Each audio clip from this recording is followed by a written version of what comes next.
বলে আমি অমুক ভন্ডের মুরিদ হইছি, আমার নামাজ লাগে না, পীর আমাকে জান্নাতে নিয়ে যাবে। আমার এত রোজা লাগে না, পীর আমাকে জান্নাতে নিয়ে যাবে। তোমাকে তোমার পীর এত জান্নাতে নিয়ে যাবে। তা নবী আলাইহিস সালাতু এত নামাজ কেন পড়লেন, এত রোজা কেন রাখলেন? তোমার পর্দা লাগে না, তার নবী কেন পর্দা করলেন?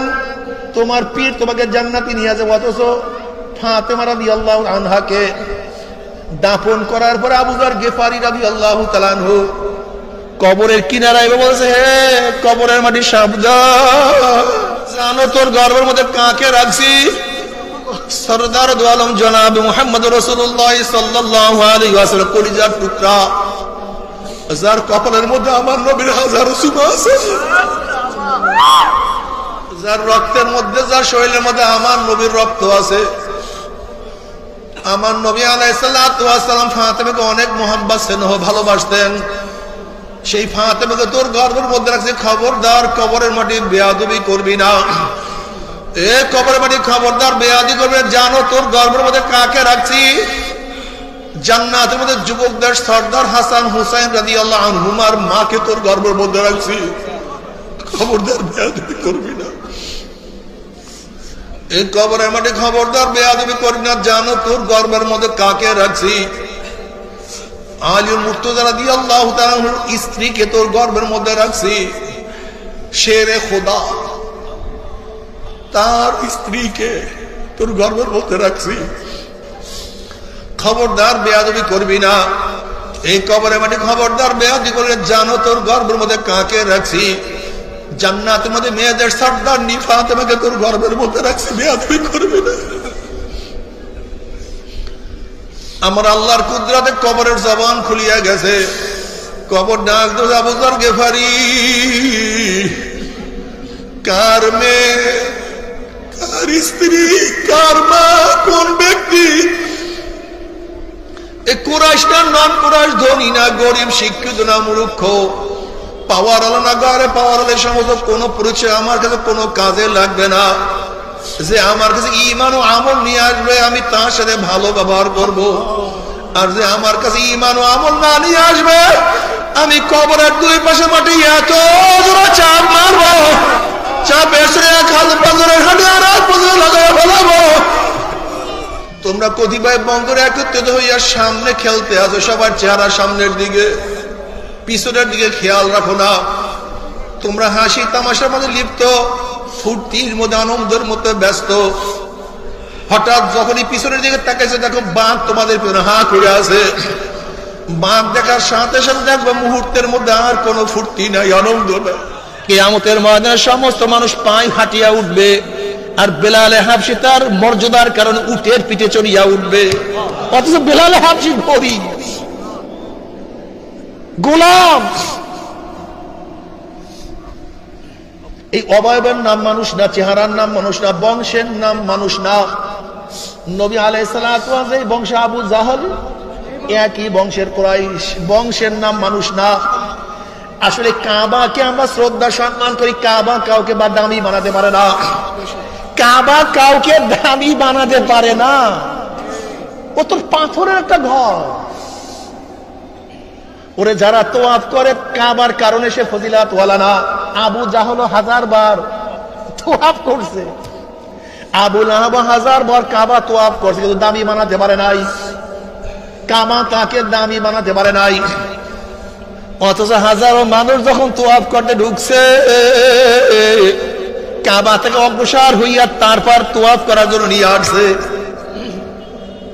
আসলে কাবার কোনো দাম নাই, যে ঢুকছে তার দাম। তুমি কেন বুঝো না? মসজিদে নববীর যদি দামি হইতো, আব্দুল্লাহ ইবনে উবাই ইবনে সুলুল কেউ তো বড় মুসলমান বানায়া ফেলাইতে পারতো। আব্দুল্লাহ ইবনে উবাই ইবনে সুলুল মসজিদে নববীতে কত নামাজ পড়ছে, কিন্তু দামি হইতে পারে নাই। অথচ ওয়াইসকুরি রহমাতুল্লাহ আলাইহি আমার নবীকে কোনোদিন দেখে নাই, কিন্তু আমার মাওলা এত দামি বানায়া ফেলেছেন। মুসলিমের মধ্যে রওয়ায়াত আছে, নবী আলাইহিস সালাতু ওয়াস সালাম ওমর ইবনে খাত্তাব রাদিয়াল্লাহু তাআলা আনহু এবং আলী মুর্তজা রাদিয়াল্লাহু তাআলা আনহুকে বলেন, যখন ওয়াইসের সাথে দেখা হয় মাগফিরাতের দোয়া করাইয়া নিও। কত দামি মাওলায় বানায় দিয়েছে। এ আমার যুবক বাবারা, আজকে মুসলমানদের মধ্যে এত ফরক। স্কুলে পড়লে নামাজ লাগে না, স্কুলে পড়লে টুপি লাগে না, স্কুলে পড়লে দাড়ি লাগে না, সুন্নাত অনুযায়ী চলার দরকার নাই। দুইটা ছেলে, একজন আর একটা মাদ্রাসায় পড়ে আর একজন স্কুলে পড়ে, তার চেহারার মধ্যে পার্থক্য, মাথার মধ্যে পার্থক্য, পোশাকের মধ্যে পার্থক্য, নাকি ভুল বললাম? তার মানে হলো স্কুলে পড়ে তার কবরের প্রশ্ন ভিন্ন, আর মাদ্রাসায় যে পড়ে তার কবরের প্রশ্ন ভিন্ন। তাই ঘটনাটা কি? ঘটনাটা কি? আমরা যে স্কুলে পড়ি, কলেজে পড়ি, তাদের ধারণাই হলো আমার এত কিছু লাগে না। তার মনই পয়দা হয়ে গেছে আমার এত কিছু দরকার নেই। ঘটনাটা কি? যে আওয়ামী লীগ, বিএনপি, জাতীয় পার্টি করে, তারা এত কিছু লাগে না, তা আমার এত লাগবে কেন? ঘটনাটা কি? তোমার লাগবে না, তা আমার লাগবে কেন?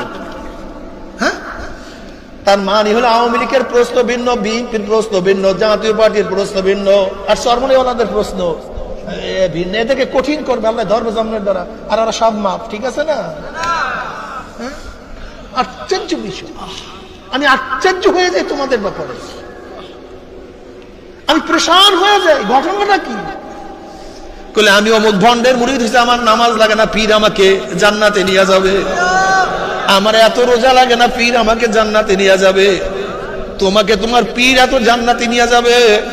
তা নবী আলাইহিস সালাতু এত নামাজ কেন পড়লেন, এত রোজা কেন রাখলেন?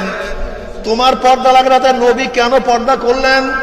তোমার পীর তোমাকে জান্নাতে নিয়ে যাবে। অথচ ফাতেমা রাদিয়াল্লাহু আনহাকে দাফন করার পরে আবু যর গিফারি রাদিয়াল্লাহু তাআলা আনহু কবরের কিনারায় বলেছে, হে কবরের মাটি সাবধান,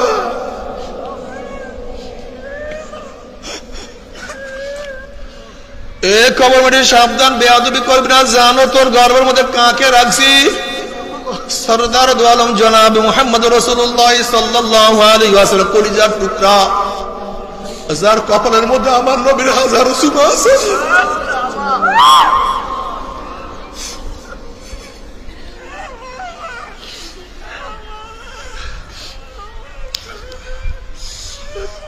যার রক্তের মধ্যে, যার শরীরের মধ্যে আমার নবীর রক্ত আছে। আমার নবী আলাইহিস সালাতু ওয়াস সালাম ফাতেমাকে অনেক মোহাব্বত স্নেহ ভালোবাসতেন। সেই ফাতেমাকে তোর গর্ভের মধ্যে রাখছে, খবরদার কবরের মাটি বেয়াদবি করবি না। এ কবরের মাটি খবরদার বেয়াদবি করবি না। জানো তোর গর্ভের মধ্যে কাকে রাখছি? জান্নাতের মধ্যে যুবকদের সর্দার হাসান হুসাইন রাদিয়াল্লাহু আনহুমার মাকে তোর গর্ভের মধ্যে রাখছি। খবরদার বেয়াদবি করবি না। এই কবরের মাটি খবরদার বেয়াদবি করবি না। জানো তোর গর্ভের মধ্যে কাকে রাখছি? আলী মুর্তজা রাদিয়াল্লাহু তাআলা আনহুর স্ত্রীকে তোর গর্ভের মধ্যে রাখছি। শেরে খোদা, তার স্ত্রীকে তোর গর্ভের মধ্যে রাখছি। খবরদার বেয়াদবি করবি না। এই কবরের মাটি খবরদার বেয়াদবি করবি না। জানো তোর গর্ভের মধ্যে কাকে রাখছি? জান্নাতের মধ্যে মেয়েদের সর্দার ফাতেমাকে তোর গর্ভের মধ্যে রাখছি। বেয়াদবি করবি না। আমার আল্লাহর কুদরতে কবরের জবান খুলিয়া গেছে। কবর ডাক দো, আবু যর গিফারি, কার মেয়ে, কার স্ত্রী, কার মা, কোন ব্যক্তি? এ কুরাইশ না, নন কুরাইশ, ধনী না গরিব, শিক্ষিত না মূর্খ, পাওয়ার আলো না গারে পাওয়ার আলো, সমস্ত কোনো পরিচয় আমার কাছে কোনো কাজে লাগবে না। যে আমার কাছে ঈমান ও আমল নিয়ে আসবে, আমি তার সাথে ভালো ব্যবহার করব। আর যে আমার কাছে ঈমান ও আমল না নিয়ে আসবে, আমি কবরের দুই পাশে মাটি এত জোরে চাপ মারবো, চাপ এসে এক হাত পাঁজরের হাঁটে আর এক পাঁজরে লাগাই ফেলাবো।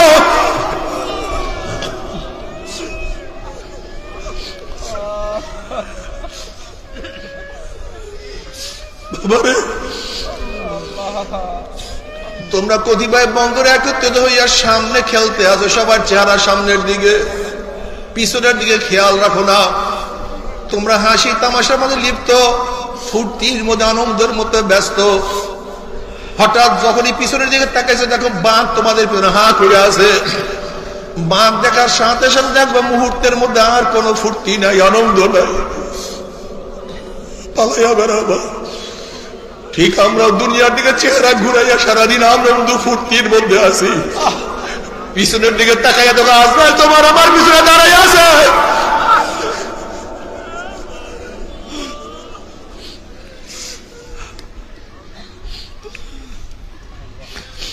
আমার অধিকাংশ যুবক বাবাদের খেয়াল হলো বড় হইয়া তারপরে ইবাদত করব। এ আমার 10-এর ছাত্র ওরা দেখো নাকি 9-এর কত ছেলেরা দুনিয়ার থেকে বিদায় হয়ে গেছে। এ আমার 9-এর ছাত্র ওরা দেখো নাই 8-এর কত ছেলেরা দুনিয়ার থেকে বিদায় হয়ে গেছে। এ আমার 8-এর ছাত্র ওরা তুমি কি দেখো নাই 7-এর কত ছাত্র বাবারা দুনিয়ার থেকে বিদায় হয়ে গেছে। ও বাবা তুমি এখনো পশ্চিম দিকে ফেরবা না, আল্লাহর সামনে দাঁড়াবা না, অথচ তোমার সন্তানের লাশ তোমার কাঁধের উপরে উঠিয়া গেছে। ও দাদা ও নানা এখন আমার মাওলাকে সেজদা করবা না, অথচ তোমার নাতির জানাজায় তুমি নিজেই উপস্থিত হয়ে গেছো। ও বড় ভাই তুমি কি আমার মাওলার পথ ধরবা না, অথচ তোমার ছোট ভাইয়ের কবর তুমি নিজেই খনন করা শুরু করিয়া দিছ। তুমি তো তোমার ছোট ভাই কবর খনন করছো, অথচ দুনিয়াতে তুমি অনেক আগে আসছো, তোমার ছোট ভাই অনেক পরে আসছে, কিন্তু বিদায়ের কিন্তু আগ পর নাই। বাবার সামনে ছেলে চলিয়া যায়, দাদা নানার সামনেও নাতি চলিয়া যায়। বাবারে আসার সিরিয়াল আছে, যাওয়ার কোন সিরিয়াল নাই। ফল পাকার সময় আছে, সূর্য ওঠার সময় আছে, পরীক্ষার রেজাল্টের সময় আছে, কিন্তু মৃত্যুর কোন সময় নেই। বাবারে দুনিয়ার প্রত্যেকটা কাজ বারবার করা যায়, পরীক্ষায় একবার ফেল করলে বারবার পরীক্ষা দিয়া পাশ করার আশা করা যায়। আজকে দুনিয়ার ম্যাজিস্ট্রেট করে হারলে জজ করে আপিল করিয়া, জজ করে হারলে হাই কোর্টে আপিল করিয়া, হাই কোর্টে হারলে সুপ্রিম কোর্টে আপিল করিয়া জেতার আশা করা যায়। কিন্তু খুদা না খাস্তা মওতের মামলায়, কবরের মামলায়, কিয়ামতের মামলায়, ওই মিজান পুসরাতের মামলা যে একবার সিরিপ কাটিয়া যায় আর তো দ্বিতীয়বার আপিল করা যাবে না। বাবারে মওতের চান্স একবার, দ্বিতীয়বার আর কোনো চান্স নাই রে বাবা। কবরে যাওয়ার চান্স একবার, দ্বিতীয়বার কোনো চান্স নাই। ওই গর্তের মধ্যে একবার যে ঢুকছে কোনোদিন বের হইতে পারে নাই, ওই গর্তের মধ্যে একবার যে পড়িয়া গেছে কোনোদিন উঠতে পারে নাই,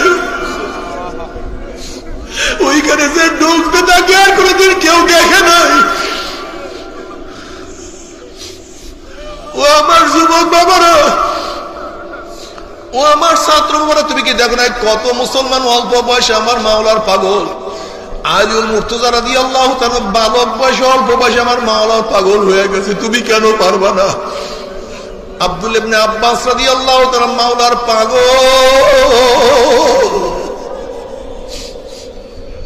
সে তো মাত্র হিজরতের 3 বছর আগে জন্মগ্রহণ করছে। নবী আলাইহিস সালাম দুনিয়া থেকে বিদায় হওয়ার সময় তার বয়স মাত্র 13 বছর ছিল। আব্দুল ইবনে আব্বাস রাইসুল মুফাসসিরিন, সমস্ত মুফাসসিরদের লিডার।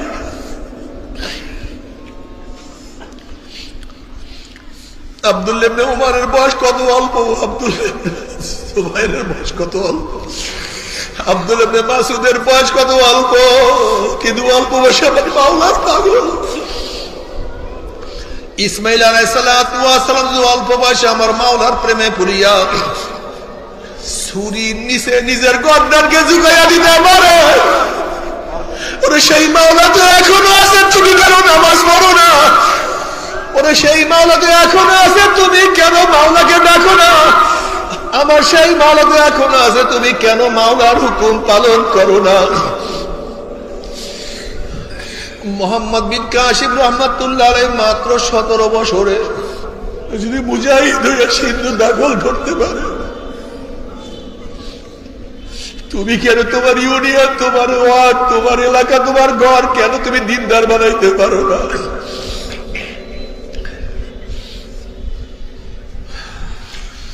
ও আমার যুবক বাবারা, ও আমার মুরব্বী বাবারা, কিয়ামতের ময়দান আমার নবীর সামনে কেমনে উঠবা? যখন কিয়ামতের ময়দান দেখবা নবী আলাইহিস সালাতু ওয়াস সালাম চেহারার মধ্যে দাড়ি, তোমার চেহারায় দাড়ি নাই, তখন কি আমার নবীর কলিজায় কষ্ট লাগবে না? যখন দেখবা নবীর চেহারায় দাঁড়িয়ে তোমার চেহারায় দাঁড়িয়ে তোমার কি লজ্জা লাগবে না? তোমার লজ্জা কি মাথা নত হবে না? আমার নবী বলবে, হে বেয়াকুব, তুই আমাকে কেমন মহব্বত করছো? দুনিয়ার খেলোয়াড়দের মহব্বতে তার অনুযায়ী চুল কাটতে পারছে, দুনিয়ার খেলোয়াড়ের মহব্বতে তার অনুযায়ী পোশাক পরতে পারছে, দুনিয়ার বন্ধুর মহব্বতে বন্ধুদের সেই অনুযায়ী কলম, সাইকেল, গাড়ি কিনতে পারে, বন্ধুর মহব্বতে এক বন্ধু আর এক বন্ধুর অনুযায়ী চেহারা সাজাইতে পারে। তাহলে তুই আমাকে কেমন মহব্বত করছো? তুই কেন আমার অনুযায়ী চেহারা সাজাইতে পারো নাই? তুই কেন আমার অনুযায়ী মাথা সাজাইতে পারো নাই? তুই কেন আমার সুন্নাত অনুযায়ী চলতে পারো নাই? আমি কি হাদিসের মধ্যে বলি নাই, মান আহাব্বা সুন্নতি ফাকাদ আহাব্বানি ওয়া মান আহাব্বানি কানা মাই ফিল জান্নাহ? যারা আমার সুন্নাত অনুযায়ী চলবে তারা আমার সাথী হইয়া কিয়ামতের মধ্যে জান্নাতে চলে যাবে। আল্লাহ কবুল করিয়া নাও। অন্য রওয়ায়াতের মধ্যে নবী আলাইহিস সালাতু ওয়াস সালাম ফরমান, মান দাইয়া সুন্নতি হুররিমাত আলাইহি শাফাআতি, যারা আমার সুন্নাতকে মানবে না তাদের উপর আমার সুপারিশ সম্পূর্ণ হারাম হইয়া যাবে। আল্লাহ তুমি আমাদের সবাইকে মাফ করিয়া দাও। কিয়ামতের ময়দানে যখন উঠবো, নবী আলাইহিস সালাতু ওয়াস সালাম ফরমান, বুখারীর মধ্যে রওয়ায়াত আছে, আমার উম্মতরা 3 জায়গায় আমাকে খোঁজ করিও। হাউজের কিনারায় খোঁজ করিও, মিজানের কাছে খোঁজ করিও, পুসরাতের কিনারায় খোঁজ করিও। আমার নবী আলাইহিস সালাতু হাউজে কাউসারের কিনারায় থাকবে। আমার নবীর উম্মতরা তার কাছে যাবে, আমার নবী নিজের হাতে হাউজে কাউসারের পানি পান করাইয়া দিবে।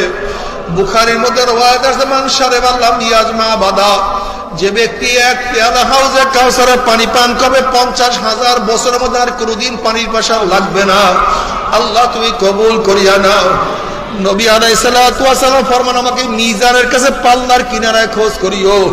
নবী আলাইহিস সালাতু ওয়াস সালাম মিজানের কাছে থাকবে, তার উম্মতের ওজন করা শুরু করবে, আমার নবীও সুপারিশ করা শুরু করবে। যখন উম্মতের গুনাহ ওজন করা শুরু করবে, অমনি নবী বলবে, মাওলা গুনাহটা ওজন করিও না। এই ছেলে নামাজ পড়তো, তার বাবা নামাজ পড়তো না। এই ছেলে রোজা রাখতো, তার বাবা রোজা রাখতো না। এই ছেলেটা দাড়ি রাখতো কিন্তু তার দাদাও দাড়ি রাখতো না। এই ছেলে স্কুলে পড়তো কিন্তু সুন্নাত অনুযায়ী চলার চেষ্টা করছে, কিন্তু তারপরে তুই একটা গুনাহ তার আমল নামায় দেখা যায়। মাওলা গুনাহটাকে তুমি ওজন করিও না। আমার যখনই কোনো নেক বাদ দেয়া শুরু করবে, অমনি বলবে, মাওলা তো মাদ্রাসায় পড়ে নাই, কিন্তু স্কুলের ছাত্র, কলেজের ছাত্র, ঠিক মতো আমল করতে চেষ্টা করছে, কিন্তু না জানার কারণে, না বোঝার কারণে কিছু নেকের আমল তার গলতি হয়ে গেছে। মাওলা এই নেকটাকে বাদ দিও না। বুখারীর মধ্যে রওয়ায়াত আছে, কিয়ামতের মধ্যে আল্লাহ পাক বলবে, ইশফাতু শাফা সাল তুতা, নবীকে বলবে, হ্যাঁ আমার নবী আপনি সুপারিশ করেন, যে সুপারিশ করবেন সেই সুপারিশই কবুল করব। সাল তুতা, আপনি যা চাইবেন আমি আপনাকে তাই দিয়া দেব। আমার নবী সুপারিশ করবে, আমার মাওলা কবুল করবে। কিন্তু যদি নবী পরিচয় না দেয়, নবী নবী তোমাকে আমাকে না চিনতে পারে, ওরে কপাল করে এমন কষ্টের মধ্যে পড়বা, এমন মুসিবতের মধ্যে পড়বা যে এই মুসিবত আর কোনোদিন শেষ হবে না। আল্লাহ মাফ করিয়া দাও। নাফরমান কানতে কানতে চোখের পানি শেষ হয়ে যাবে। চোখের পানি শেষ হওয়ার পরে রক্ত বাহির হওয়া শুরু হবে। রক্ত এবং পানি পড়তে পড়তে পড়তে পড়তে গালের চামড়া গোশতগুলি পচিয়া পচিয়া সব পড়িয়া যাবে। আল্লাহ মাফ করিয়া দাও। লক্ষ লক্ষ লক্ষ লক্ষ কোটি কোটি কোটি ফোঁটা পানি পড়বে, আর কোনো লাভ নাই। কিন্তু দুনিয়ার মধ্যে যদি এক ফোঁটা চোখের পানি ফালাইতে পারো, আর আমার মাওলা যদি কবুল করতে পারে, নবী আলাইহিস সালাতু ওয়াস সালাম ফরমান, মান বাকা মিন খাশিয়াতিল্লাহি হারামাল্লাহু তিলকাল আইন আলান নার। আজকে দুনিয়ার মধ্যে এক ফোঁটা চোখের পানি তোমাকে আমাকে জাহান্নাম থেকে মুক্তি দিতে পারে, কিন্তু কিয়ামতের মাঠে লক্ষ লক্ষ ব্যারেল পানির কোনো দাম নাই। আল্লাহ তুই আমাদের সবাইকে মাফ করিয়া দাও। আইনাইয়া আল্লাহ তাবকিয়ানে আলা জানবি, আইনাইয়া আল্লাহ তাবকিয়ানে আলা জানবি, তানাসার উমরি মিয়াদি ওয়ালা আদরি। ও আমার চক্ষু দিয়ে আমার গুনার কথা স্মরণ করিয়া কেন কান্দ না? ও চক্ষু এত নামাজ কাজা করছি তুই কেন মনে করো না? ও চক্ষু এত রোজা ছাড়িয়া দিছি তুই কেন মনে করো না? ওরে চক্ষু এত গাঁজা সেবন করছি তুই কেন স্মরণ করো না? ওরে চক্ষু এত মদ পান করছি, এত সুদ গ্রহণ করছি, এত ঘুষ খাইছি, ওরে চক্ষু এত বেপরোয়া, এত জেনার মধ্যে লিপ্ত আছি, ওরে চক্ষু এত হারাম গুনাহ করছি তুই কেন কান্দো না?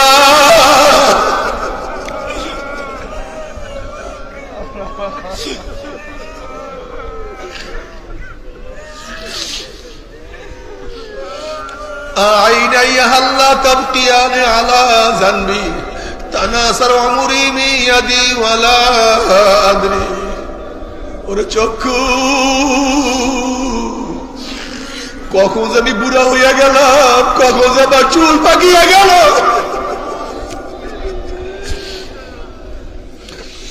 আমি কখন যে কবরের কিনারায় চলে আসলাম, আমি তো কোনো কিছু হিসাব মিলাইতে পারলাম না। আল্লাহ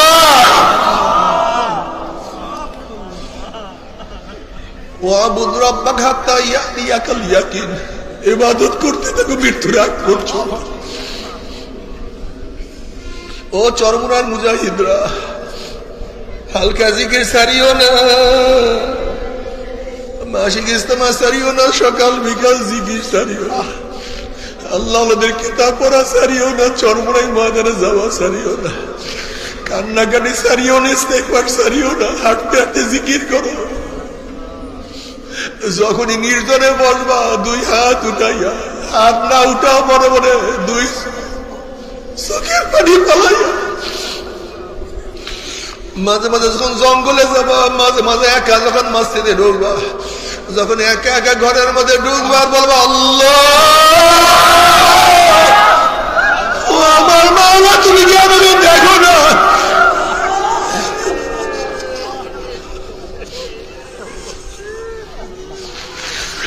মাওলা তুমি কি আমাকে দেখো না?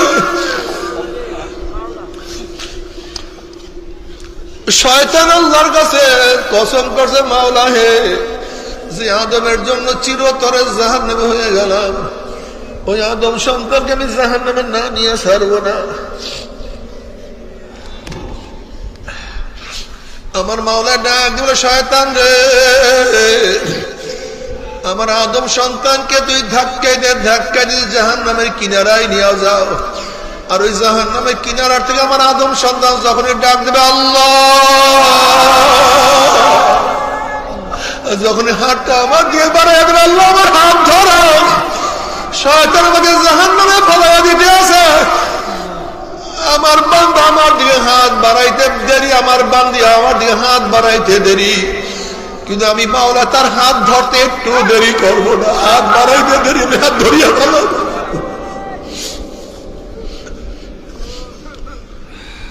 বাবার দুনিয়া কিছু না, সব ফালতু।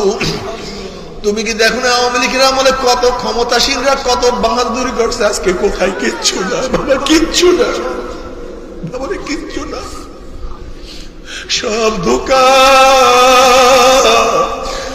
আলহাকুমুত তাকাসুরু হাত্তা যুরতুমুল মাকাবির। বাবার রঙিন চশমা খোলো, তখন দেখবা আসল দুনিয়ার চেহারাটা কি। এখন আমরা সবাই রঙিন চশমার জন্য দুনিয়ার চেহারা বুঝতে পারি, এটা কালো, এটা কুচ্ছিত, এটা খারাপ। हकीकत से तो दुनिया बेखबर है, दुनिया की नुमाइश पर नजर है। যদি মাওলাকে রাজি খুশি করিয়া কবরে যাইতে পারো, কিয়ামতে উঠতে পারো, আমার মাওলা জান্নাতের ব্যবস্থা করিয়া দিবে। আর আমার মাওলাকে রাজি খুশি না করিয়া যদি কিয়ামতের ময়দানে উঠো, আমার মাওলা জাহান্নামের ফয়সালা দিয়া দিবে, আল্লাহ মাফ করিয়া দাও। জাহান্নামে লাত্তি মারিয়া ফলাইয়া দিবে। 1 বছর 2 বছর 30-40 বছর নয়, 70 বছর পর্যন্ত 70 বছর পর্যন্ত আগুনের নিচে যাইতেই থাকবে, যাইতেই থাকবে, যাইতেই থাকবে। যখন জাহান্নামীরা পানি পানি করে চিল্লাইতে থাকবে, ওয়াস্তাগীসু ইউগাসু বিমাইন কালমুহলি ইয়াশবিল উজুহু বিসা শারাবু ওয়া সাআত মুরতাবাকা। যখন জাহান্নামীরা পানি পানি করে চিল্লাইতে থাকবে, তাদের সামনে গরম পুষ, গরম পানি তাদের চেহারার সামনে নিয়ে আসা হবে। ওই পানি এবং পুইজের গরমে চেহারার চামড়া খুলিয়া পড়িয়া যাবে। এরপরও পানির তৃষ্ণা মিটবে না। যখন ডক ডক করে পানি এবং পুষ গিরিয়া খাইয়া ফলাইবে, পেটের মধ্যে গিয়া নারী উড়ি সব জ্বালাইয়া পোড়াইয়া গলাইয়া পিছনের রাস্তা দিয়া জুব জুব করে ফলাইয়া দিবে। আল্লাহ পাক কালামে পাকের মধ্যে ফরমান লা ইয়ামুতু ফিহা ওয়ালা ইয়াহইয়া। মানুষ মরবেও না, মানুষ বাঁচবেও না, জীবন বাহির হবে কিন্তু বাহির হবে না। বাবারে সহ্য করতে পারবি? ওই আযাব তো কেউ সহ্য করতে পারবো না। তবে মুমিন মুসলমান বলতে সবাই মনে চায় গুনাহ থেকে ফিরিয়া না কামল করিয়া মাওলার জান্নাতে, কিন্তু সবাইরই যাইতে মনে চায়। গুনাহ নিয়ে মাওলার জাহান্নামে কাউরি কিন্তু যাইতে মনে চায় না। কিন্তু কেনই বা আমরা নেক আমল করতে পারি না, কেনই বা গুনাহর কাম ছাড়তে পারি না? এর মূল কারণ হলো আপনার এবং আমার পেছনে নফস এবং শয়তান লাগিয়া রয়েছে। এই নফস এবং শয়তান থেকে ফেরার জন্য যে কোন একজন হক্কানি আল্লাহর ওলির হাতে হাত দিতে হবে রে বাবা। খবরদার, বর্তমান জমানায় পীর মুরিদের নামে ভেজাল, ব্যবসা, দলাদলি, হিংসা, হাসাদে পরিণত হয়ে গেছে। সমস্ত আল্লাহর ওলির একমত, যেই পীরের 5 জন মুরিদের মধ্যে কম পক্ষে 3 জনকে দেখবেন আলহামদুলিল্লাহ সুন্নাত মাফিক আমল আখলাক মজবুত হয়ে যাইতে আছে, গুনার কাম ছাড়তে আছে, নেকের আমল ধরতে আছে, কলব নরম হইয়া চোখে পানি আসতে আছে। বৃক্ষ তোর নাম কি, ফলে পরিচয়। আমি চরমনায় বুঝি না, চরমনার দাওয়াত প্রশংসা প্রচার প্রসার করার জন্য আসি না রে বাবা। চরমনায় যাওয়ার তোমার কোনো দরকার নাই, কোনো দরকার নাই, কোনো দরকার নাই। তুমি যার কাছে গিয়া পারো গুনার কাম ছাড়ো, নেকের আমল ধরো, কলম নরম করিয়া চোখের পানি নিয়া মাওলার কবরে যাইও। যেরকম দুনিয়ার ঘরে আগুন লাগলে পানি ছাড়া নিবানো যায় না, ঠিক তদ্রুপ তোমার এবং আমার গুনার দ্বারা যে জাহান্নামের আগুন জ্বলিয়া রয়েছে, চোখের পানি ওস্তাদ জাহান্নামের আগুন নিবানো সম্ভব না। কাজে বাবা আমার জন্য দোয়া চাই, আমিও দোয়া করি, সবাই সবার জন্য প্রাণ খুলিয়া দোয়া করো, যেন কিয়ামতের ময়দানে গলাগলি বাঁধিয়া মাওলা একসাথে জান্নাতে যাওয়ার তৌফিক দিয়া দেয়। আল্লাহুম্মা আমিন।